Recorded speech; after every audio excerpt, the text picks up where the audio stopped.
Everyone is struggling with something right now. I mean, that even in the best of times, we all have our struggles.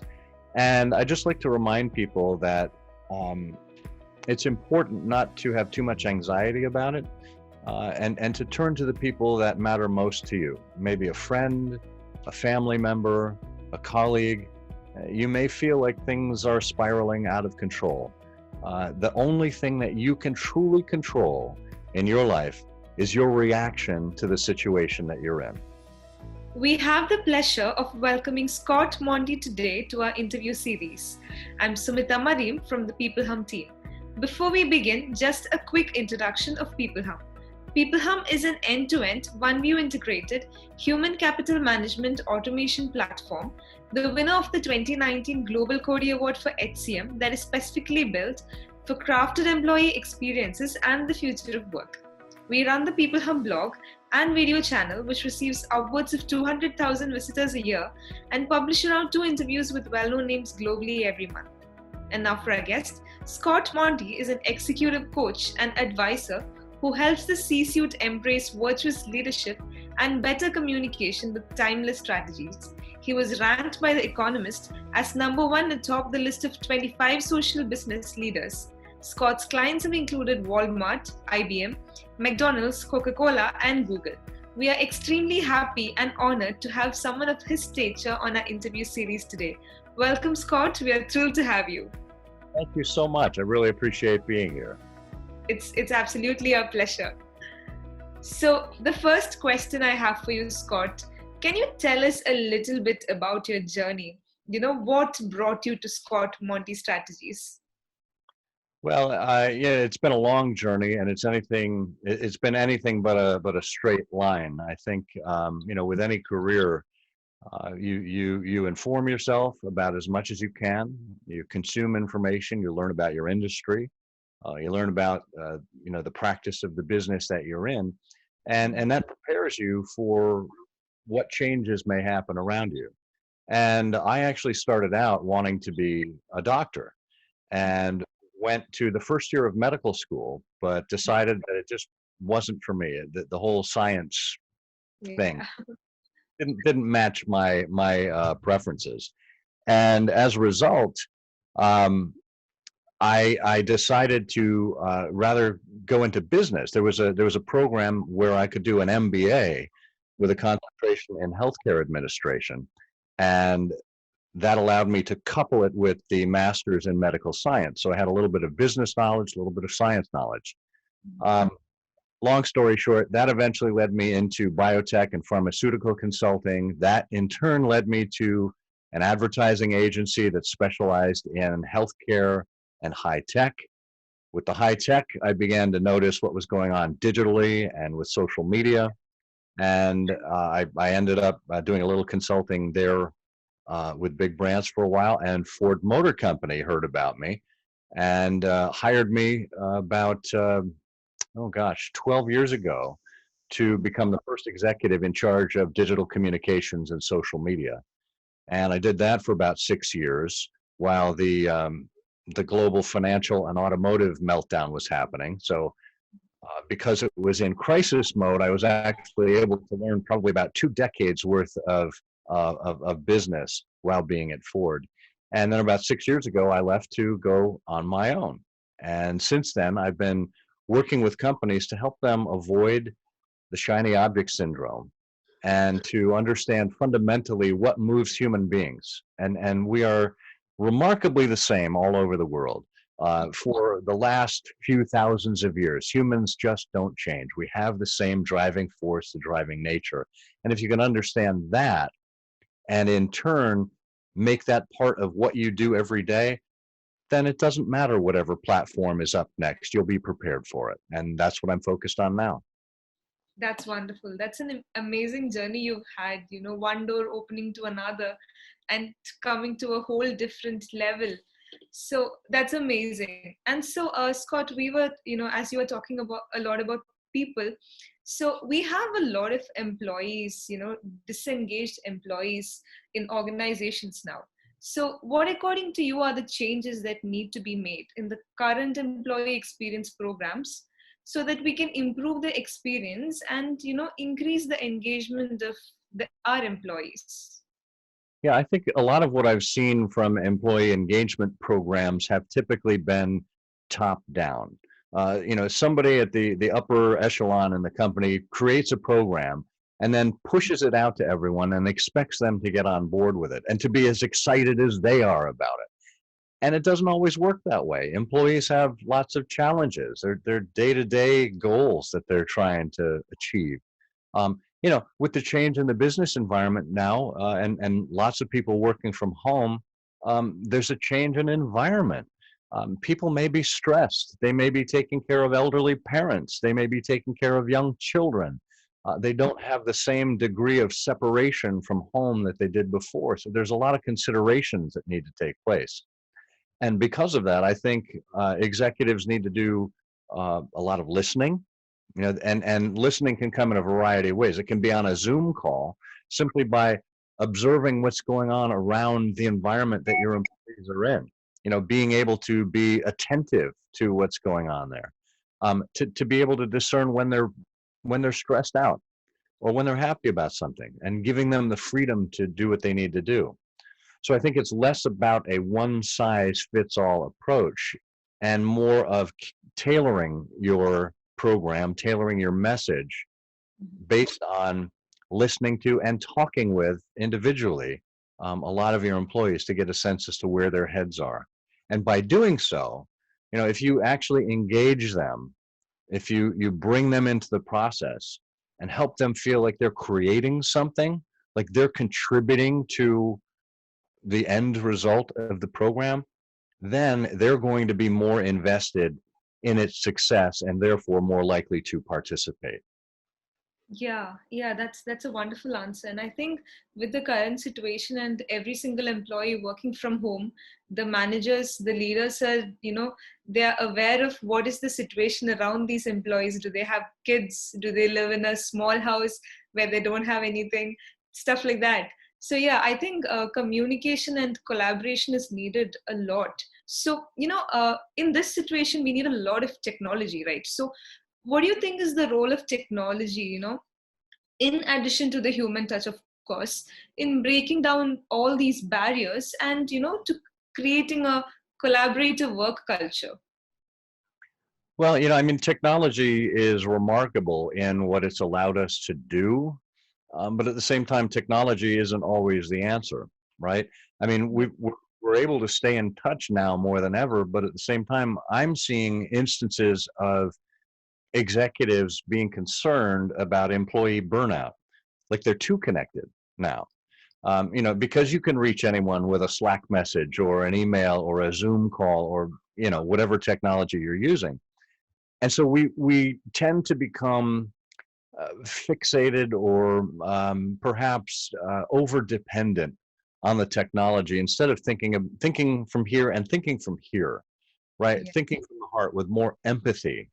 When I talk about creating virtuous leaders, what I mean by that is, thinking about the elements of humanity that make us better people. And anybody can come up with a tool and force it on people to use. But I think it's how you use the tool. Yeah. It's the observations that you make, like I was talking about before, or the empathy that you show, or the concern that you show with your fellow employees. So I think taking the technology and using it in ways to connect people, whether it's one-to-one, voice-to-voice, one-to-few, it's about letting that human touch come through, even though we're separated by a screen. So I think the more we can focus on the process and the people, in addition to the technology, the more that humanity will come through. Yeah, that's a great answer. I think, as much as we are addicted to technology, we have to follow our heart and, be empathetic about a lot of things, because everything involves people. I mean, you name it, employees, leaders, customers, it's just people. So yeah, that makes a lot of sense. So, let's shift our focus to customers for a while, and also startup leaders.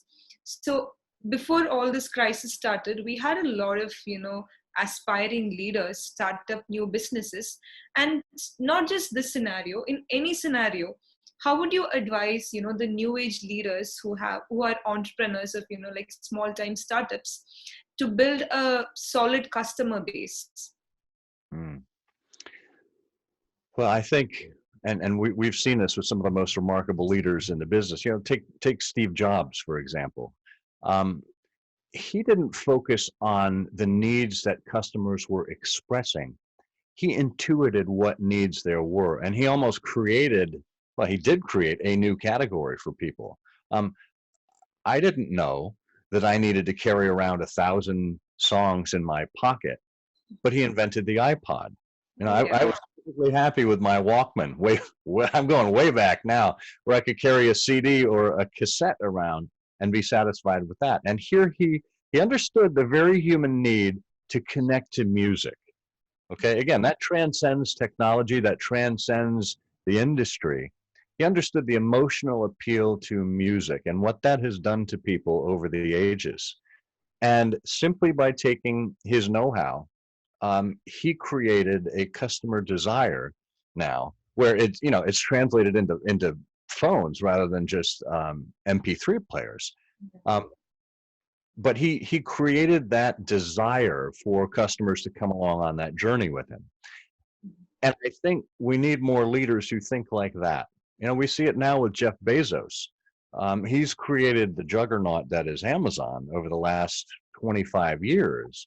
Yeah. And now, in his latest announcement, he wants to basically be the supply chain for COVID testing, right? And to create an end-to-end testing and distribution channel that solves a healthcare problem. Well, we didn't know we needed that even 3 months ago, right? Yeah. We know we need it now, and he's answering that without us necessarily asking Amazon for it. Those are the leaders we need in startups that actually answer these thorny issues that we don't yet know are problems. That's an amazing perspective. So, speaking about leaders, and we have this crisis right now. So, do you think leadership of the future is going to evolve a lot? Because right now it has, like, we express our thoughts as, the future is right now. And, like, we have leaders who are confused. We have leaders who are holding up really well, and, managers managing a remote team and all of that. So how do you think the leadership is going to evolve once we come out of this crisis? I think we need to understand that this is like nothing we've ever dealt with before. Yeah. We need to lean on the experts, whether it's within our government agencies, whether it's within our companies, and get out of their way and let the experts do what they do and provide them the resources they need to be successful. Ultimately, that's a manager's job. A manager doesn't really do any kind of frontline work. They manage people, right? And just like we've been talking about throughout the interview, the important part is recognizing what people need. And good managers get out of the way. They give their people the freedom to do what they need to do. They give them guidance along the way and make sure that they're maybe informed about things that they might not otherwise see, because somebody who's just running and doing something, they're head down and they're looking straight ahead, and there may be things that come in from the side that they need to know about. And that's the manager's job, is to take the bigger picture and to help inform his or her direct reports as to how to take that information and plug it into what they need to do. At the same time, I think now more than ever, we need, and I'll come back to this again, empathy from our leadership. We need people that show that they understand, that they care about what's happening to their people, whether it's their citizens or their employees. And simply moving forward with a position of power, or acting like one knows everything, that's not the answer. This is about collaboration. It's about bringing people together. It's about feeling the pain that they feel and helping them succeed with all the tools that we can give them. Yeah, that's wonderful. I think, leaders who can collaborate as much and trust their team members with the job they are entrusted with, and also think of why I selected them to the team, then I think most of the problem is solved. So that's a wonderful answer. So Scott, we also have this this work for the gig economy rising now. And right before the world went on a lockdown, we had seen an immense rise in this particular category of the workforce. So how do you think we are going to incorporate this in the current setup that we have right now? And also, we have a financial crisis coming up. So do you think the gig economy is here to stay? Well, the gig economy, I think, it's been wonderful for a lot of people just in terms of freedom. It's certainly been wonderful for the investors behind these companies, less so for the workers that are actually providing the services. And when you think about it, from a purely business standpoint, from a financial standpoint, the reason it's been a success is because the gig economy companies usually don't own any major assets. They have no overhead or very little overhead that they're carrying. Uber doesn't own any automobiles. Airbnb doesn't own any hotel rooms, right? These are all for costs for other people to carry. And they simply coordinate everything and just make it frictionless for people to have these transactions, these services. But at the same time, it's done an incredible disservice to the workers. Even though they've got the flexibility now of working for any number of companies on their own terms, they're not getting benefits. They're not getting the same level of pay that they might otherwise get. Um, and I question what this looks like long term for these workers. Now that that there are no rooms being rented for Airbnb, all of these people that own these properties have to pay the mortgage, have to pay the rent themselves without benefit of that additional income, perhaps that they counted on, right? So in some ways, the gig economy, as I said, has been, remarkably liberating for some people. But at the same time, I think it has covered up fundamental weaknesses within our economy. And simply by ripping this bandage off, we've now seen exposed underneath exactly what we're dealing with, and it's very concerning. Because of that, I think the gig economy companies, I don't think they're going away, but they need to figure out exactly how they fit into the new way of doing things. There's no going back to the way it was before. I can't see that happening in the near term. We have to adjust, just like airport security adjusted after September 11th happened. We're going to have to make a fundamental adjustment to our economies moving forward now that coronavirus is a reality. That makes a lot of sense. Like, really, it is such a realization for us right now in this situation, and it's shocking, and it's very concerning, as you said. So, so Scott, just to wrap up the interview process, if you have any last sound bites you would like to leave our audience. Well, I think everyone is struggling with something right now. I mean, that even in the best of times, we all have our struggles. And I just like to remind people that it's important not to have too much anxiety about it, and to turn to the people that matter most to you. Maybe a friend, a family member, a colleague. You may feel like things are spiraling out of control. The only thing that you can truly control in your life is your reaction to the situation that you're in. The outside forces will always come to bear, but how you actually view what happens to you and how you choose to react is something that only you can control. And if you do that with empathy, with thoughts to others, and with leading by example, I think that's good news for everyone. Yeah, that's wonderful. Thank you so much for that last message. It was such a pleasure talking to you, Scott. I really, really appreciate your time and taking out this time to share your views with us. It has been truly an enriching learning experience for me personally. And if I can learn so much, I'm sure our audience is going to gain a lot of knowledge from this particular interview as well.